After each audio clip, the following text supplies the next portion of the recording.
Sino ba ang hindi makakalimutan ng boses na nagpabilib hindi lang sa ating bansa, kundi sa buong mundo?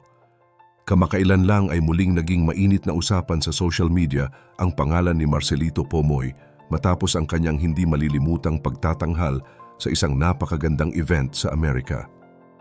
Habang marami ang bumilib at nagbigay sa kanya ng standing ovation, hindi rin naiwasan ang ilang matitinding diskusyon online dahil sa kanyang mga naging desisyon sa karera. Marami sa ating mga kababayan ang nagtatanong kung bakit tila bihira na siyang mapanood sa mga programa rito sa Pilipinas, gayong patuloy naman siyang pinapalakpakan sa mga entablado sa iba't ibang panig ng mundo.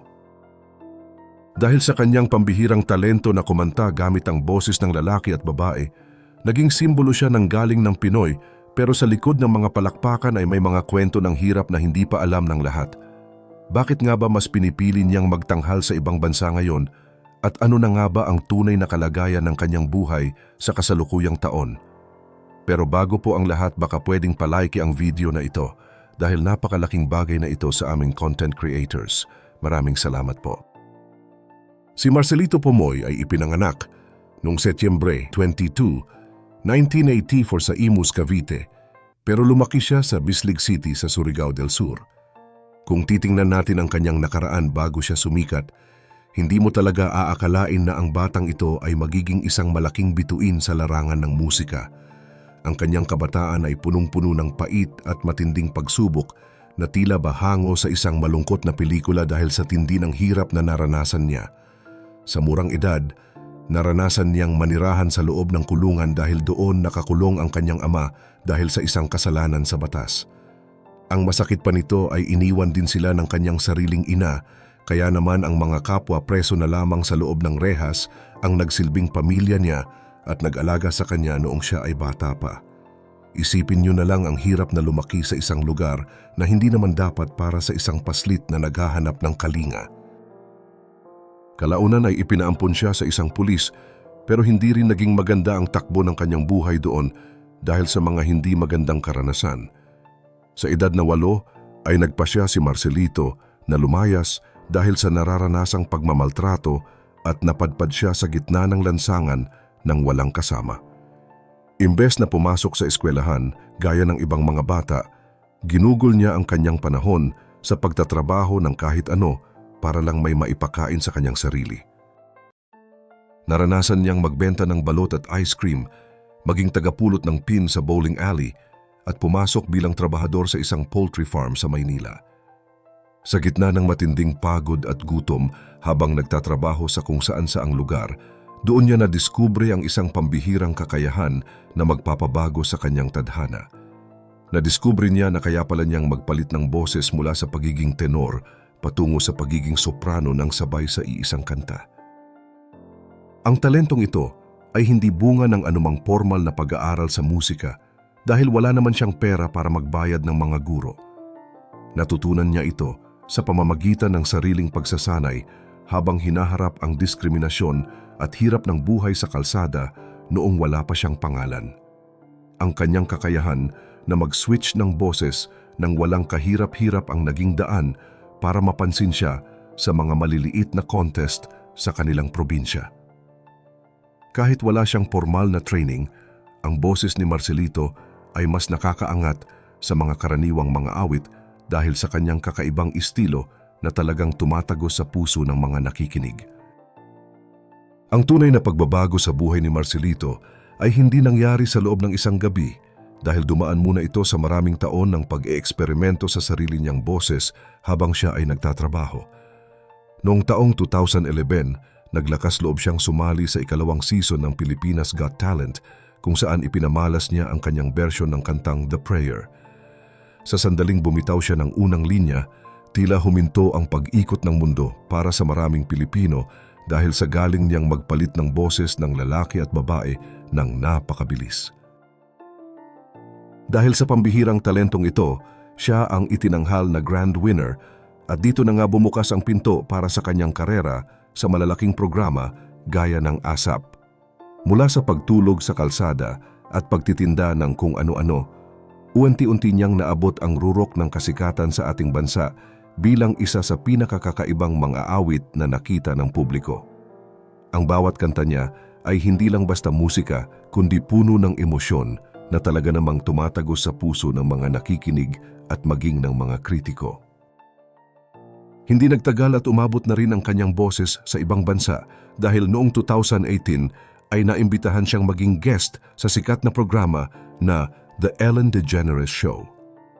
Doon ay talagang namangha ang mga manonood sa Amerika sa kanyang lawak ng boses na hindi nila madalas makita sa ibang mga singer. Dahil sa pagkakataong ito, naging interesado ang buong mundo sa kanyang kwento at kinilala siya bilang isang Pilipinong may pambihirang talento. Pero ang lalong nagpaingay sa kanyang pangalan sa buong mundo ay nang sumali siya sa America's Got Talent, The Champions noong taong 2020. Kahit pang-apat na pwesto lamang ang nakuha niya sa huli, ay naging viral ang kanyang mga video sa YouTube at milyon-milyong tao ang humanga sa kanya. Marami sa kanyang mga fans ang naniwala na siya dapat ang nanalo at naging simbolo siya ng galing ng mga Pinoy sa pandaigdigang entablado. Ngunit kasabay ng kanyang mabilis na pag-angat ay ang pagdating din ng mga hindi maiiwasang kontrobersya. Noong nasa Amerika siya, naging malaking usapin ang pagpili ng kanta para sa kanyang huling pagtatanghal sa contest. Inamin ni Marcelito na hindi siya ang personal na pumili ng kantang Beauty and the Beast na naging dahilan para sumikat ang hashtag na Justice for Marcelito sa social media. Bukod dito, hindi rin siya nakaligtas sa mga taong pilit siyang hinihila pababa o yung mga tinatawag nating bashers. May mga nag-akusa pa sa kanya na ginagamit lang daw niya ang kanyang malungkot na kwento ng buhay para makakuha ng awa sa mga tao. Naranasan din niyang mahak ang kanyang YouTube channel at ilang beses ding kumalat ang mga maling balita na pumanaw na raw siya. Sa kabila ng lahat ng mga pagsubok na ito, nanatiling matatag si Marcelito dahil sa kanyang pagmamahal sa musika at sa kanyang pamilya. Dahil sa kanyang pambihirang talento, hindi lang basta simpleng concert ang dinadaluhan ni Marcelito, kundi madalas din siyang maging laman ng mga balita sa iba't ibang bansa. Sa katunayan, matapos ang kanyang mga matagumpay na pagtatanghal, nagawa na niyang ikutin ang mahigit 50 states sa Amerika para sa kanyang mga world tour. Hindi lang sa Estados Unidos humahataw ang kanyang boses dahil dinumog din ang kanyang mga concert sa Canada, Australia, Japan, Thailand at maging sa Singapore. Sa kasalukuyan, abala siya sa kanyang tinatawag na Duet of Dreams World Tour habang tinatapos ang kanyang unang international album kasama ang sikat na producer na si Pierpaolo Guerini. Sa kabila ng kanyang pagiging abala sa ibang bansa, nananatiling aktibo ang kanyang YouTube channel na may daan-daang libong subscribers kung saan ang bawat video niya ay mabilis na nagiging viral dahil sa galing niyang kumanta. Ang kanyang tagumpay sa labas ng bansa ay patunay na si Marcelito Pomoy ay isa ng ganap na global phenomenon at hindi na lamang isang lokal na singer, pero sa gitna ng lahat ng kinang ng entablado at mga palakpakan ng mga dayuhan, nananatiling pamilya ang kanyang prioridad. Masayang naninirahan si Marcelito ngayon kasama ang kanyang asawang si Joan Paraiso na naging katuwang niya sa pag-abot ng kanyang mga pangarap. Biniyayaan din sila ng 2 anak na babae, sina Marcela Jan at Marchesa Janwa, na siyang nagbibigay ng saya sa kanilang tahanan. Sa bayan ng Calawag, Quezon, nakapagpatayo si Marcelito ng isang magarang bahay na bunga ng lahat ng kanyang sakripisyo at pagod sa pagkanta.